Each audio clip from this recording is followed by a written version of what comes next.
ꯉꯁꯤꯁꯦ ꯂꯨꯍꯣꯡꯕ ꯀꯥꯞ ꯆꯠꯀꯗꯕꯅꯦ ꯑꯗꯣ ꯉꯍꯥꯟꯒꯩ ꯁꯨꯃꯥꯏꯅ ꯂꯨꯍꯣꯡꯕ ꯀꯥꯞ ꯆꯠꯄꯒꯤꯁꯦ ꯕ꯭ꯂꯣꯛ ꯇꯧꯗꯕꯅꯦ ꯑꯗꯣ ꯉꯁꯤꯗꯤ ꯕ꯭ꯂꯣꯛ ꯇꯧꯒꯦꯅ ꯑꯩꯁꯦ ꯀꯩꯅꯣ ꯇꯧꯕꯅꯦ ꯑꯩ ꯀꯦꯃꯦꯔꯥꯃꯛꯇꯤ ꯀꯥꯞꯇ꯭ꯔꯦ ꯑꯗꯣ ꯀꯦꯃꯦꯔꯥ ꯀꯥꯞꯇ꯭ꯔꯦ ꯑꯩ ꯀꯩꯅꯣ ꯄꯣꯀꯦꯠ ꯏꯁꯃꯣꯜ ꯇꯧꯔ ꯀꯥꯞꯄꯅꯦ ꯑꯩ ꯉꯍꯥꯟꯒꯩ ꯍꯛꯆꯥꯡꯁꯨ ꯉꯝꯗ꯭ꯔꯦ ꯑꯗꯨꯅ ꯄ꯭ꯔꯣꯒꯥꯝꯁꯦ ꯑꯌꯥꯝꯕꯅ ꯀꯦꯟꯁꯦꯜ ꯇꯧꯕꯅꯦꯕꯀꯣ ꯑꯗꯣ ꯉꯁꯤꯗꯤ ꯑꯩ ꯕ꯭ꯂꯣꯛ ꯇꯧꯔꯛꯀꯦꯅ ꯇꯧꯕꯅꯦ ꯃꯌꯥꯝ ꯆꯠꯄ ꯈꯣꯠꯄ ꯚꯤꯗꯤꯑꯣꯁꯨ ꯍꯥꯞꯄꯛꯀꯦ ꯑꯗꯨꯒ ꯂꯨꯍꯣꯡꯕ ꯃꯐꯝ ꯌꯧꯔꯀꯥꯟꯗ ꯍꯥꯏꯗꯤ ꯀꯩꯅꯥ ꯅꯨꯡꯁꯨ ꯂꯣꯏ ꯎꯠꯆꯔꯛꯀꯦ ꯑꯗꯣ ꯃꯌꯥꯝ ꯃꯤꯠꯌꯦꯡ ꯇꯥꯕꯤꯌꯨ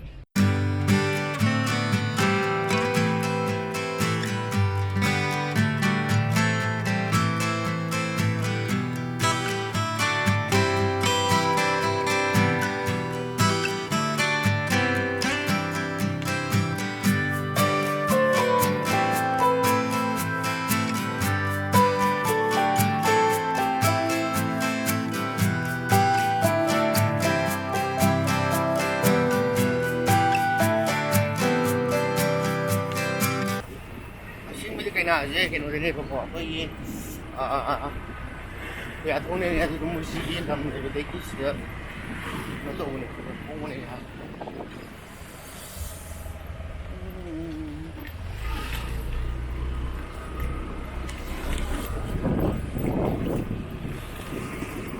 ꯇꯦꯔꯥ ꯁꯥꯐꯝ ꯌꯧꯁꯜꯂꯛꯑꯦ ꯍꯧꯖꯤꯛꯁꯦ ꯇꯦꯔꯥ ꯁꯥꯐꯝ ꯌꯧꯔꯒ ꯑꯩ ꯒꯥꯔꯤ ꯃꯆꯥ ꯂꯥꯛꯄꯗꯣ ꯑꯗꯨꯗꯨꯒ ꯀꯩꯅꯣ ꯇꯧꯕꯅꯦ ꯀꯨꯟꯗꯣ ꯂꯦꯡꯕ ꯀꯥꯞꯄ ꯍꯧꯔꯝꯗꯥꯏ ꯗꯥꯕꯤ ꯂꯩꯔꯝꯃꯦ ꯑꯩꯈꯣꯏ ꯗꯥꯕꯤꯅ ꯀꯩꯅꯣ ꯇꯧꯔꯝꯕ ꯂꯣꯀꯦꯁꯟ ꯆꯦꯟꯖ ꯇꯧꯔꯦ ꯀꯩꯅꯥꯒꯤ ꯍꯧꯖꯤꯛ ꯅꯒꯥꯄꯥꯟꯗ ꯅꯒꯥꯄꯥꯟ ꯀꯥꯏ ꯑꯣꯏꯖꯥꯠꯅꯣ ꯈꯪꯗꯦ ꯄꯨꯈ꯭ꯔꯤꯆꯧ ꯃꯌꯥꯗꯅꯤ ꯍꯥꯏ ꯑꯗꯨꯗ ꯑꯣꯏꯅ ꯂꯦꯡꯉꯅꯤ ꯑꯗꯨꯗꯨꯒ ꯂꯨꯍꯣꯡꯕꯅ ꯁꯤ ꯇꯦꯔꯥ ꯁꯥꯐꯝꯗ ꯍꯣꯡꯗꯨꯕ ꯅꯥꯜꯂꯦ ꯄꯨꯡ ꯍꯧꯖꯤꯛꯁꯦ 8 ꯇꯥꯁꯜꯂꯛꯑꯕꯅꯤ ꯀꯨꯟꯗꯣ ꯉꯔꯥꯡꯅ ꯍꯥꯏꯔꯛꯇꯕꯤꯅꯤ ꯑꯗꯣ ꯒꯥꯔꯤ ꯀꯟꯅ ꯊꯧꯔꯤ ꯗꯥꯕꯤꯁꯦ ꯑꯩ ꯐꯖꯅ ꯍꯣꯔꯦꯟ ꯏꯟꯇ꯭ꯔꯣ ꯇꯧꯔꯒꯦ ꯑꯩꯈꯣꯏ ꯗꯥꯕꯤꯒꯤ ꯃꯥꯏ ꯐꯣꯇꯣꯒ꯭ꯔꯥꯐꯤꯒꯤ ꯌꯥꯝ ꯅꯥꯟꯕꯅꯦ ꯑꯗꯨꯗꯨꯒ ꯑꯩꯒ ꯗꯥꯕꯤ ꯑꯌꯥꯝꯕ ꯑꯗꯨꯝ ꯄꯥꯏ ꯋꯦꯗꯤꯡꯁꯦ ꯑꯩꯒꯤ ꯑꯌꯥꯝꯕ ꯚꯤꯗꯤꯑꯣ ꯗꯥꯕꯤꯒꯤ ꯉꯥꯛꯇꯅꯦ ꯄ꯭ꯔꯣꯒ꯭ꯔꯥꯝꯁꯦ ꯍꯥꯏꯗꯤ ꯗꯥꯕꯤꯒꯤ ꯑꯦꯁꯣꯁꯤꯌꯦꯁꯟ ꯂꯣꯏ ꯃꯅꯨꯡ ꯆꯜꯂꯒ ꯂꯩꯅꯦꯕꯀꯣ ꯚꯤꯗꯤꯑꯣ ꯑꯣꯏꯅ ꯄꯥꯏꯕ ꯗꯥꯕꯤꯗ ꯐꯣꯇꯣꯒ ꯄꯥꯏꯕ ꯑꯗꯣ ꯍꯧꯖꯤꯛꯁꯦ ꯆꯠꯄ ꯈꯣꯠꯄꯒꯤ ꯚꯤꯗꯤꯑꯣ ꯍꯥꯞꯄꯛꯀꯦ ꯃꯊꯥꯗꯤ ꯁꯥꯔꯦ ꯄꯨꯡ 12 ꯃꯅꯨꯡꯗꯗꯤ ꯀꯩꯅꯣ ꯀꯨꯟꯗꯣ ꯂꯦꯡꯕ ꯂꯣꯏꯁꯤꯟꯗꯣꯏꯅꯤ 1 ꯃꯈꯥꯏꯗ ꯕꯣꯜ ꯖꯇ꯭ꯔꯥ ꯌꯧꯕꯅꯤ ꯉꯍꯥꯟ ꯅꯨꯡꯉꯥꯏꯗꯣꯏꯅꯤ ꯉꯁꯤꯗꯤ ꯃꯩ ꯇꯥꯗꯣꯏꯅꯤ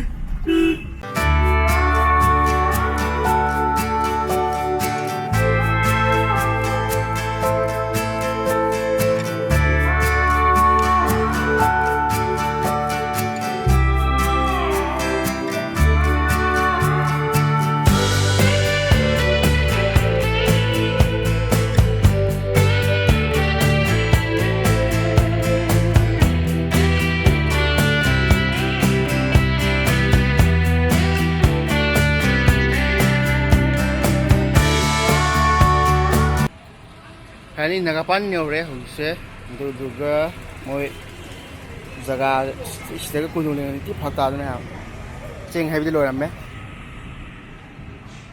ꯖꯒꯥ ꯁ꯭ꯄꯦꯁ ꯈꯤꯇꯪ ꯆꯥꯎꯔꯤꯒꯦ ꯑꯗꯨꯝ ꯑꯩꯈꯣꯏꯗꯁꯨ ꯀꯩ ꯍꯥꯏꯅꯤ ꯒꯤꯝꯕꯜ ꯅꯨꯡ ꯀꯥꯞꯄꯁꯨ ꯅꯨꯡꯉꯥꯏꯕꯀꯣ ꯁ꯭ꯄꯦꯁ ꯄꯤꯛ ꯇꯥꯔꯗꯤ ꯑꯃꯨꯛ ꯕꯦꯔꯥ ꯀꯥꯏꯌꯦꯕ ꯑꯗꯩ ꯑꯃꯨꯛ ꯑꯗꯨ ꯃꯊꯛꯇ ꯁꯦꯡꯅ ꯍꯥꯏꯕꯗ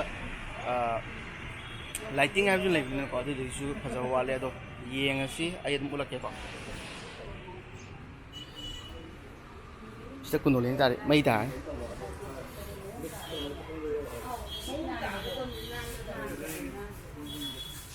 matam jung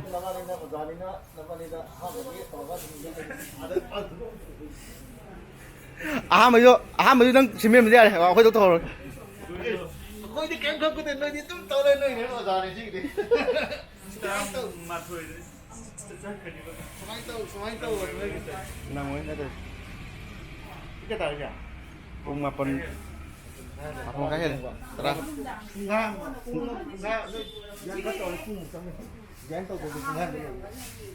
cái nhà là thôi là đi gà này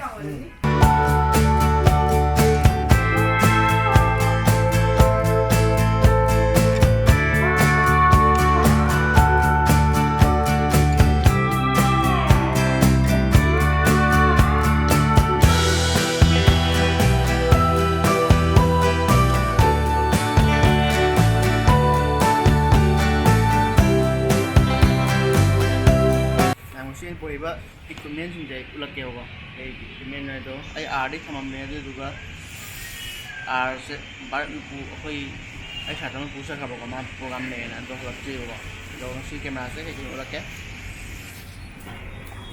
sijna darbi ne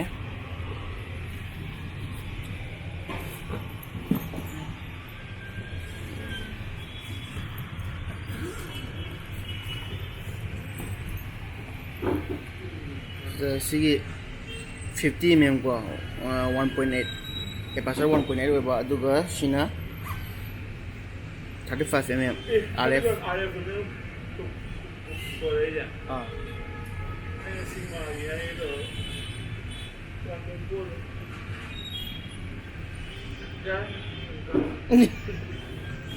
ai sini em lei dugini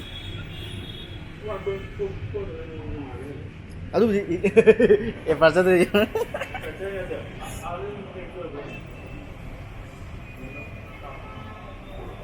iya betul tak ada belum oh tu ni apa si 35 le re degi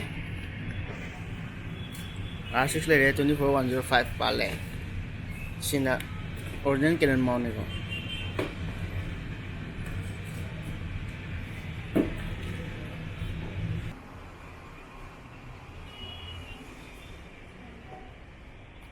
control lên bảo đấy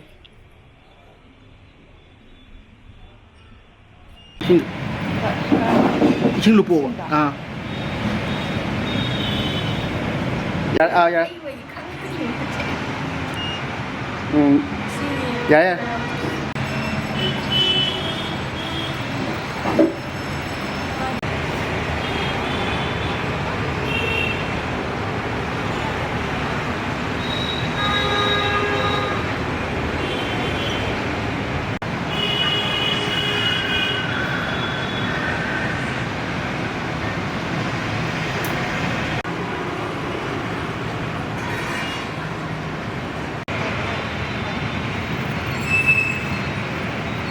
Nah, mungkin aja nah, kalau di pun dalam waktu itu kai yang lakukan jadi, macam ni tu yang tiap hari kai na tu, gear part pala itu kundu lagi lakukan ini.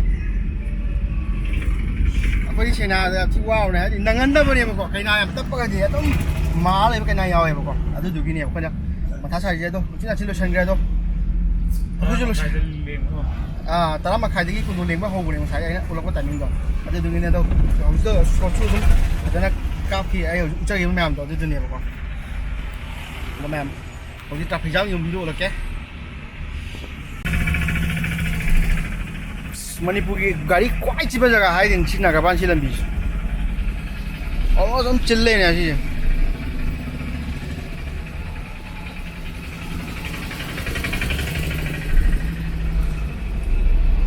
पंजे उधर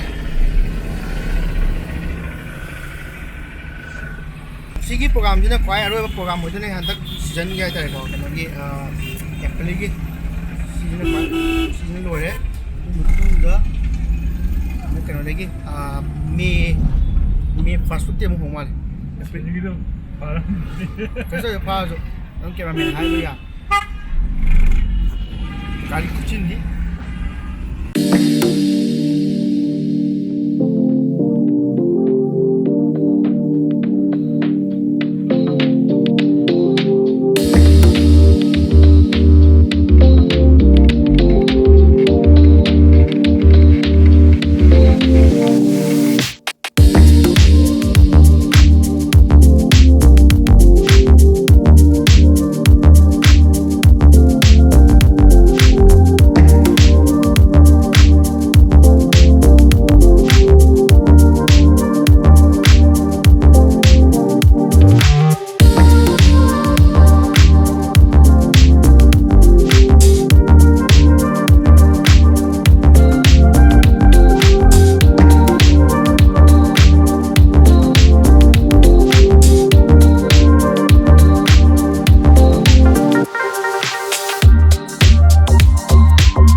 Saya udah lore, saya cepat nak mau ke kentau dah apa. Dah udah, ada kadang mani, bensin mani je, thapa mahal doa betul tu. Tapi polam lah, dam dia. Mokok tu yau dia. Ai sai pe ma dia bro.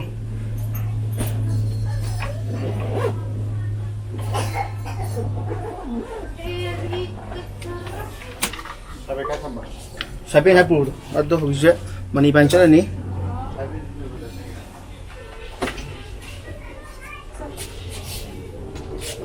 Ni ban chala ga. Ka phone.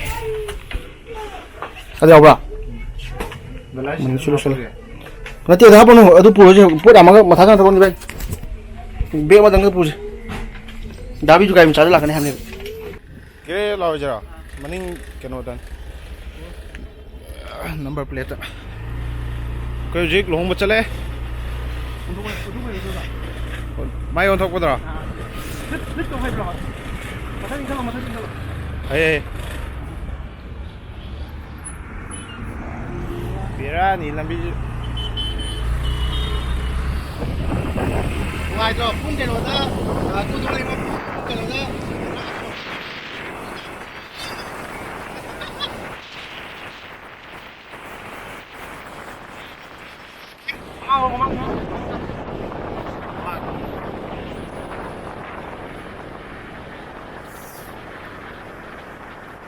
Weather is jam nuai weather.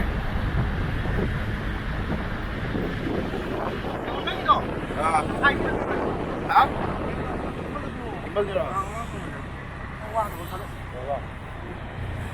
Mua thắc kia bây giờ. Này màu chết đá đi với rồi đấy, đá đi với December ngày itu hai dua nih. Ini pun ama makai kan ya? Ama makai tak deh. Bor. Aduh hai dua pun. Đá đi nè, mệt phải.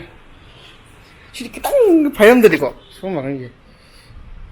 Aduh, ai waktu nanti ingkat pakar dia, teman, dah bilang. Ya, ada. Macam type lagi.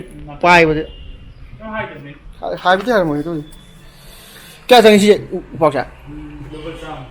Kau di lupa sama pak? Kau di dua ini. Ai jangan lupa sesuatu mana? Isu dia tak? Ah. Ada sini betul. You tidak habis kali sini no? Lepas ni jangan tahu ni saja. Lepas ni pada dia orang tinggal lah. Kau je tahu lah. Darwin ni, kau bos ka, ayo.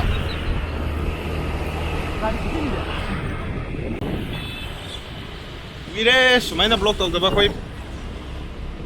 Betul kau itu tunggu. Ada program tu mana na? Ada program yang sendiri dia blog tahu sendiri. Nah, anak itu yang jauh ya.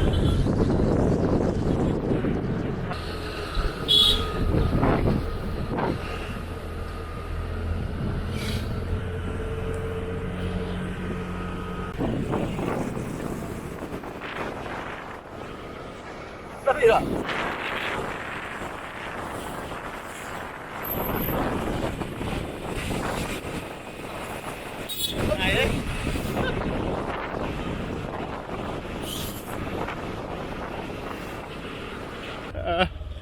Mà anh nhủ lên mày khoe sẽ lên.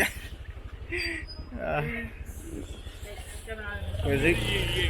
Vô xe nó bật rất ngoài bên đấy chỉ đây. Bùa mím rồi đấy.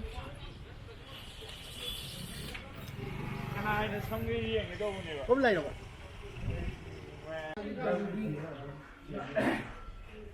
Dòng tháng chỉ năm thập niên nó lấy cái này. Cao cái này dòng tháng chỉ năm thập niên nó lấy cái này. Cao cái này Rick xem sao rồi đấy. Lan sang âm đây.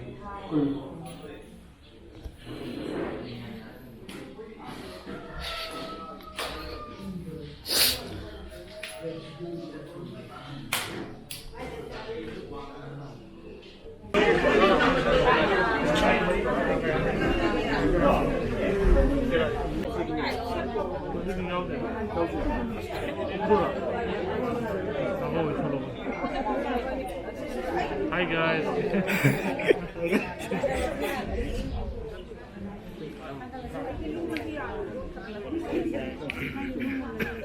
Bojara tàu lô đeo gì đừng có lên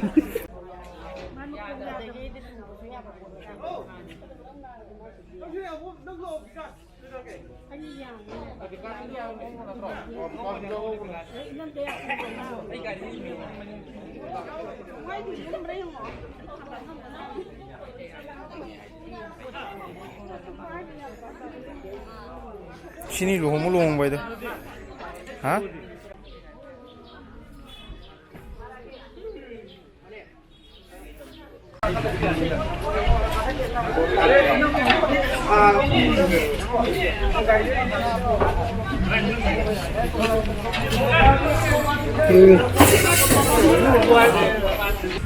nấu giết nấu pin em nấu chả leo giết nó có journey gì journey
Masyadong pwede.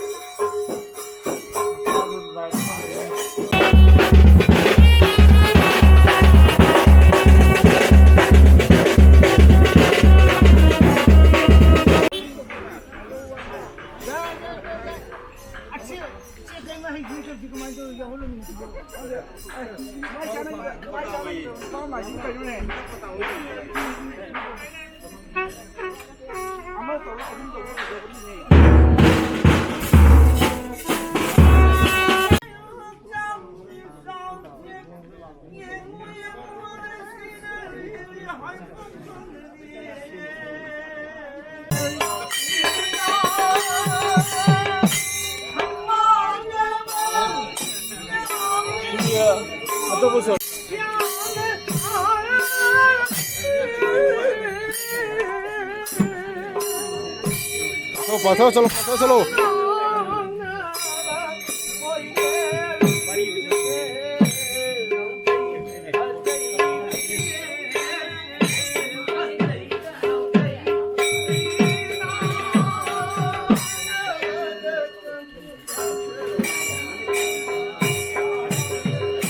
नहीं हुआ है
ꯍꯧꯖꯤꯛꯁꯦ ꯇꯦꯔꯥ ꯕꯖꯥꯔ ꯇꯦꯔꯥ ꯕꯖꯥꯔꯗꯗꯤ ꯇꯦꯔꯥ ꯁꯥꯐꯝ ꯆꯪꯐꯝ ꯂꯩꯔꯤꯅꯦꯕ ꯇꯦꯔꯥ ꯕꯖꯥꯔ ꯍꯥꯏꯇꯥꯔꯦ ꯑꯗꯨꯒ ꯀꯩꯅꯥ ꯊꯣꯛꯄ ꯉꯥꯏꯔꯦ ꯑꯣꯏꯗꯣꯔꯦ ꯍꯧꯖꯤꯛ ꯄꯨꯡ 3:30 ꯋꯥꯕ꯭ꯔꯣ ꯀꯃꯥꯏꯅ ꯇꯧꯒꯦ Why? Wow, jadi kayak gitu. Enggak ada sama mau. Kiji kaya no. Kiji kaya no. ꯍꯧꯖꯤꯛ ꯀꯩꯅꯥ ꯊꯣꯛꯂꯛꯑꯦ ꯀꯩꯅꯥ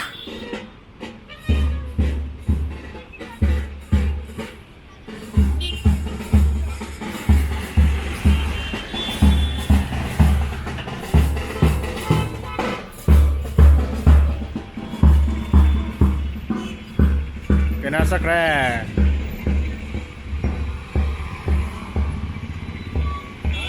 oke tar Agak abem dito na deh.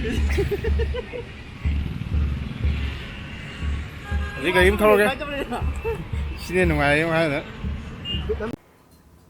Ma'am adu board mai miyo kanda video ni namak tre hayudi khoju kani losalapagi amang khulai ke haitare ko keme ma'am losalapani na atang ma da oibani ko adu duna pochai ama chi thabada pasa mang dune duna ai chu namak tre video da mani chu dum changaga aidi mana kapo tholaga dum tholae ko adu duna yum da ai yum yo kan phajana setup to namage namakpane adu ma'am siguma video je ai dum mamak dum semjarake aduga ai hana tutorial to ko pa ma'am do ai hoi loi tawrage ai matam khara ai hakchang ngamduna fana kuine leure do hakchang ngamdabagi problem duju ai mathanggi video da fajana haijage kai ngamdabno khotamno haido aduna ai video kuine lepaga aidi ai wedding season gi ona toi thala thamine ba do ma'am sigi video se nungai berdi comment to biramo duga kai topic ta video semjige haiju ma'am habiro aduga ai video semba ngamba oijage do ma'am sidi losanjarage